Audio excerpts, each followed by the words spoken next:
And one of those potential potholes was Saquon Barkley holding out of camp, being a distraction, not starting the season on the field against Dallas. And shockingly, it all went away this morning. So congratulations on avoiding pothole numero uno. I give Joe Schoen so much credit for getting this.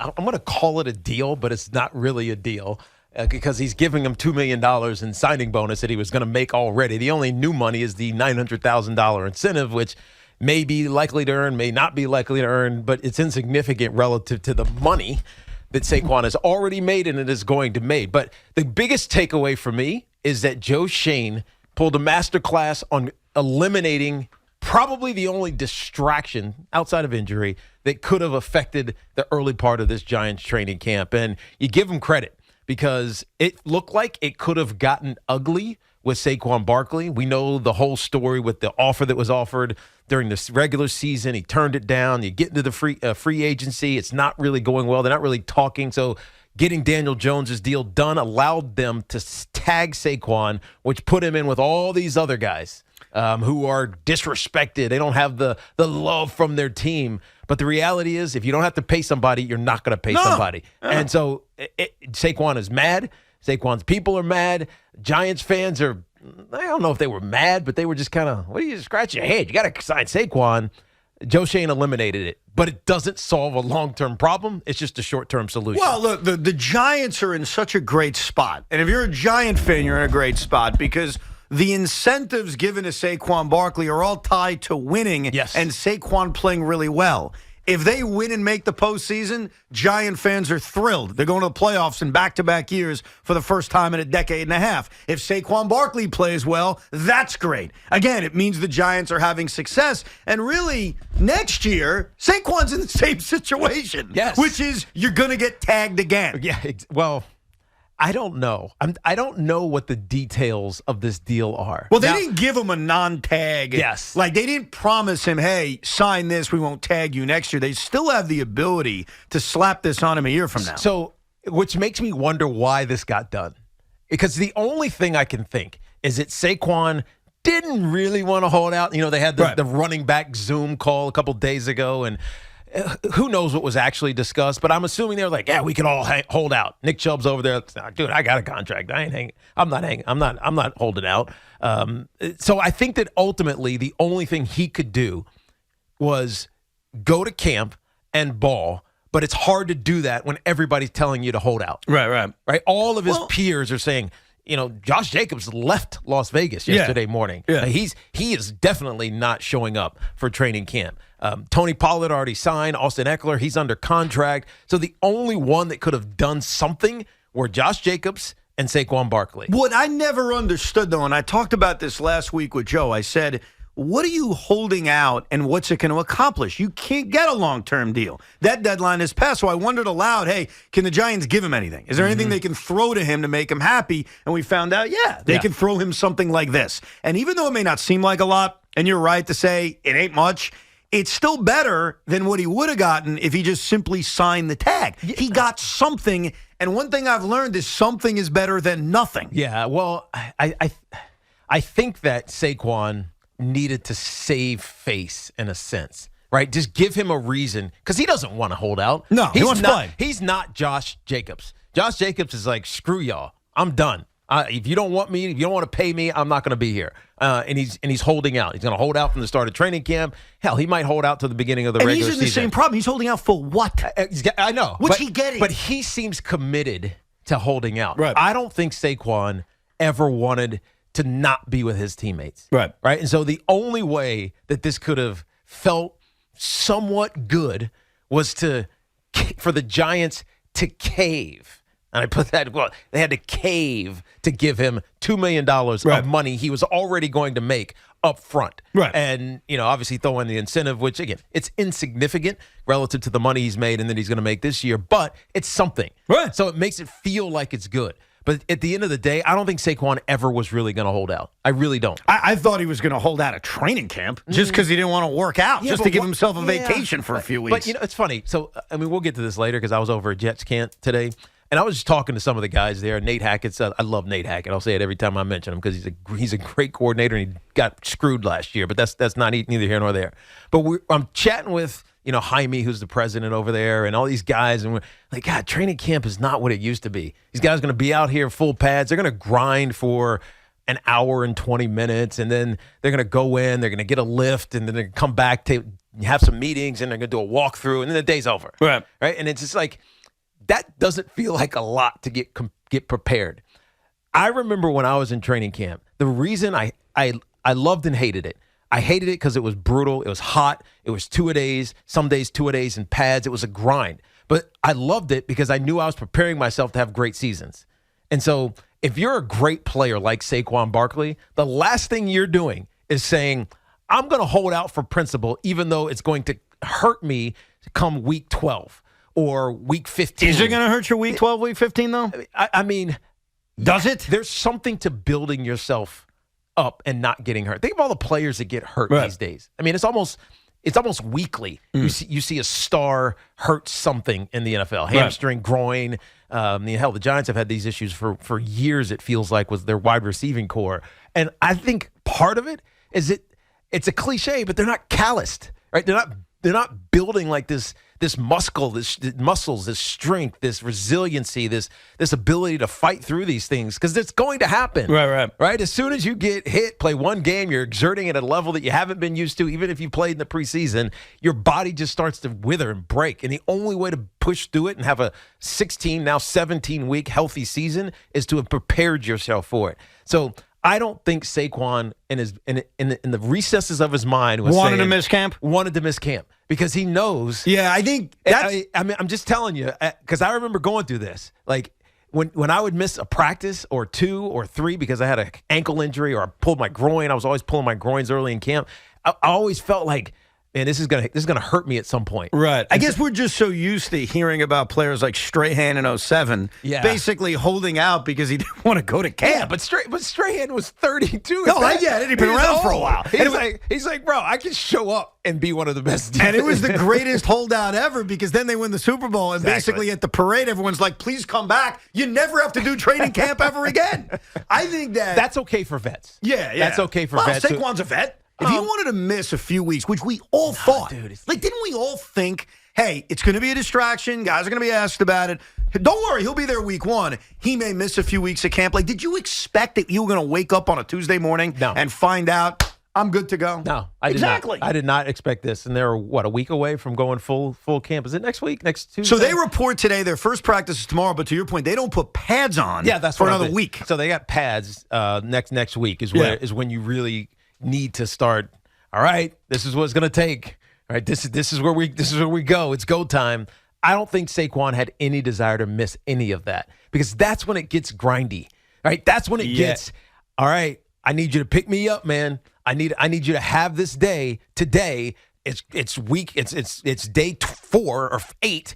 I'm exhausted. My legs feel dead. I need you to pick me up. Yeah. You gotta be there for that. No, I get it. And I think that's why Giant fans probably love this guy. Because they're looking at him saying, great, he's in camp. It's no longer a distraction. This becomes an old story in a couple of days as opposed to a story that was never going to go away. It's a non-story at this point. Yeah, you're spot on about Shane. I don't think anybody can complain about the way this thing was handled. It may not be fair, but that's not Joe Shane's fault. That's not the Giants' fault. Fair doesn't matter, man. It's a business. It's a business. And Joe Shane played the business perfectly. So Shane's perfect. Giant fans are thrilled. And maybe I'm nuts for saying it, but I think Saquon Barkley walked away with something, so he sort of won something too. Yeah. Because every other, like Josh Jacobs is going to show up for what? Yeah. He's not going to get anything. Yeah. Now think about this. If you're Josh Jacobs, you're sitting out there on an island. Oh, yeah. By yourself. Yeah. Looking like an ass.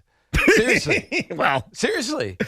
Well, because if the Raiders offered him what the Giants essentially gave Saquon, including that clause of making the playoffs, what a waste of time that would be. Exactly. Well, for him, because who knows what the Raiders are going to look like this year. No, we all know. It ain't going to be in the playoffs. Imagine putting that clause in your contract. So he's the only one. So he's the only one right now. The only top end back that's not in a camp somewhere. And I know they had the Zoom, and I know they had this. Well, this is what we can do. But all of those guys are going to be in camp. Well, because they all walked away from that Zoom knowing there's nothing we can freaking do. Yeah. And Saquon probably knew that, and that's why. Maybe it helped him. Yeah. Well, I think seriously, it had clarity to it. Yeah. Wasn't the clarity of let me take what I can get. That's why he won something this morning. Yeah. Because he got something that wasn't out there 3 days ago. I think you mentioned this earlier. The fan now can say Saquon's our guy. Oh, no doubt. Look what he did. He came back. Now at the end of the season, it's going to be now the fan is squarely on this side, and maybe Joe Shane becomes the enemy. But I know from just looking at their cap when he got here, they were in hell. And he told me this when we were at camp last year. He said, "Look, it might be 2 years of pain to get our cap right." But in 2024, which is next year, forget the construction of the team this year or what they did last. It's not even about that. In 2024, the Giants are going to have a lot of cap space and a lot of flexibility to do whatever they deem is right for the franchise going forward. Does that mean giving Saquon a long-term deal? Never. I don't know. No. I'm not going to speculate on it. No, I'll speculate. He's never getting a long-term deal from the New York Giants. Long-term is going to be 2 to 3 years. Dude, if he didn't get it now, he's never getting it. Like, that's not the world we live in anymore. Okay, and by the way, that's okay. If Saquon has the year that we hope he has as a Giants fan. Yeah, they're going to tag him. Well, forget the tag. Let's just I'm skewing the tag for a second. If he has the year we expect him to have, if you're the Giants, do you not go give him a fully guaranteed 2-year contract? No, I just tag him. I would give him just to make it feel right. Oh, make it feel right. I'm serious. Make it feel. You just said it. It's a business. No, I know it is, but 2 years is eatable, right? It's like you can handle that if he gets hurt or whatever it is. You can swallow it because that makes it. All right, Saquon, we understand we disrespected you. Now, you have this great season. I'm assuming he has a great season this year. We're going to do right by you because we have the cap space to do it, right? Next year, they have so much more cap space. And they do right by Saquon. It makes it all feel better. That's the play. That's the play for the New York Giants. They did what they had to do to get him into camp to eliminate distraction, the distraction that would have caused this Giant team to be picking sides. It's the last thing you want. Pick sides. Oh, I'm on Saquon's camp. Oh, no, I need to pick the Giants because that's my employer, right? It created it got rid of that divide, and I give Joe Shane a ton of credit. Actually, I give Saquon a lot of credit because it would have been easy to follow what Josh Jacobs is doing, and it would have disrupted a really good feel that we got from last year's 2022 Giants team. Tiki, you're out of your mind. You're out of your mind. Well, look, all feel-good, lovey-dovey. Would it be nice if they gave him 2 years fully guaranteed? Absolutely. And right now, I think he's got to earn that, by the way. Right. And I think Saquon's at his peak right now in terms of Giants fans loving him. I was somebody who was critical of them taking second overall, but how do you not love that he didn't make this a distraction all through camp? Mm-hmm. There's no way not to love him. That being said, the only thing he could have held out for, even if the Giants never gave it to him, but we would have understood his stance, is I want the guarantee that you won't tag me next year. Right. And he didn't even sit out a day of camp and didn't get that guarantee. Again, not that he would have. Mm-hmm. And guess what? You can talk about being in healthy cap space all you want. You know how the cap space gets eaten up? Next year, they need a long-term extension from Andrew Thomas, who might get paid the highest tackle money in the NFL. And they will pay him. Yes. They need an extension for Xavier McKinney, who they need on that defense. Look what happened last year when he was out. I know. I'm going to assume you're intelligent. Big assumption. I'm going to assume you're going to make that assumption? Yes, I'm going to make that assumption, Morash. When you sign Andrew Thomas or Xavier McKinney or, hell, Daniel Jones to a long-term extension, do you know what that 1-2 cap hit is? Well, that's what Daniel Jones' cap hit is minuscule this year. I know there's it's a way 9. Right. It's 9. You know what Xavier McKinney's is going to be next year when he signs a $22 million per year for 4 year deal? 4.5. It's going to exactly right. It's going to be nothing. Now you're telling me if you're going to sign all those guys that you need to keep that are your long-term, your long-term building blocks for what this Giant team, this organization is going to be, you can't throw 2 years of guaranteed money for Saquon Barkley in there. There's probably going to be about $12 or $13 million. But then, I think the answer is yes. I think the flexibility that the Giants are going to have next season allow them to do right by Saquon when they didn't do right by him this year. But then why didn't they just do that? Exactly. That's my counter. Well, they could have done that now. Yes. They could have brought his cap number down this season and had the goodwill of, we're giving you a 3-year deal, we're spreading it out over a field. So let's get real. Yeah. Let's get real. How many years has Saquon been fully healthy and the best running back in the NFL? Not enough. Out of the 5, how many years? I would probably say, and I wouldn't even say the best running back in the NFL. Okay, top 5 running back in the NFL. Say 2.5. 2.5. 2.5. You're exactly right. Yeah. So if you're the Giants and you got him to, by the way, this team did this group, Joe Shane, Brian Dable, did not draft Saquon Barkley.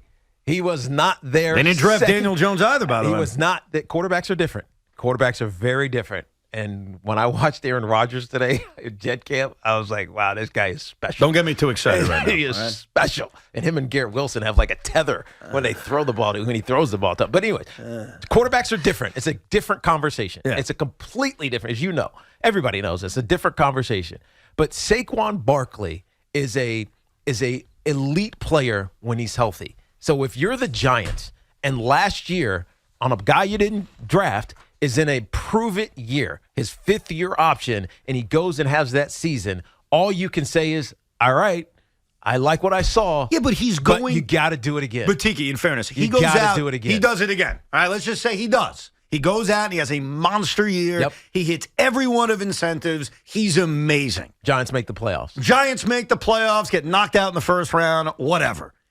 They're not giving him a long-term contract next year anyway because now there's more mileage on him. He's a year older. He's 27. Not everybody's you, bro. Not could, everybody's Curtis Martin.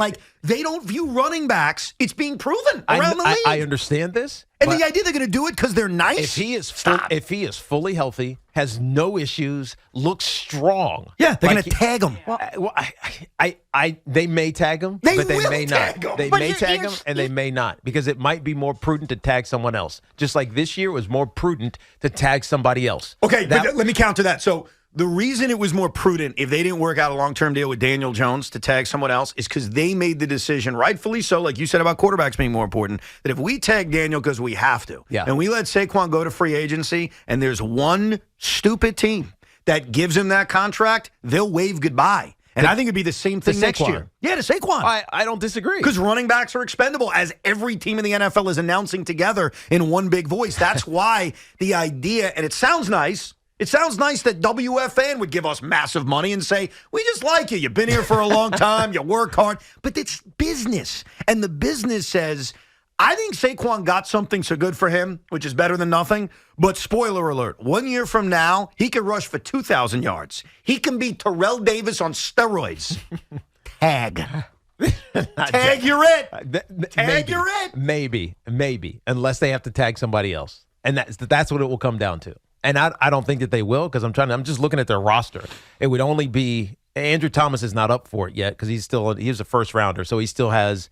This is his 2021. He's got 2 years left, if I'm correct on that. Right? This is his 4th season. Yeah. So he's got 2 years left. So he's got this season and a 5th-year option next year. But he's not going to step foot on that field in the 5th-year option. That's the thing. Yeah, they're going to sign him. Yeah, probably. They're going to sign him. You do that with you, right? And you can't tag him, so they're going to sign him. So they're going to sign next year's the extension. So you're not going to need it for Andrew Thomas. You don't need it for Evan Neal because he was last year, right? There's nobody else. Really. Xavier McKinney. McKinney's the one. McKinney's the one guy. Unless they wanted to bring Leonard Williams back on a tag. Right. But the point is, this isn't He's got to have a stupid season. This isn't we're really nice and we like you and you're a good soldier and the fans love you and they buy your jerseys. This is business. That's why the offers that were made to him were always team-friendly deals. Yeah, we'll give you guaranteed money, less than if you got tagged the next 2 years, because it was a win-win. Now, I'm not ripping Joe Shane for doing any of this. Like, this is the reality of it. And he handled it well. I think you said it best. Giant fans should be happy. Joe Shane should be happy. And to a smaller degree, it's much smaller, Saquon should be happy because he got something. I think Saquon's happy because he can go to camp and feel like he did right by himself. Or did better by himself than he actually was going to. Like, I didn't just sign the tag and come in.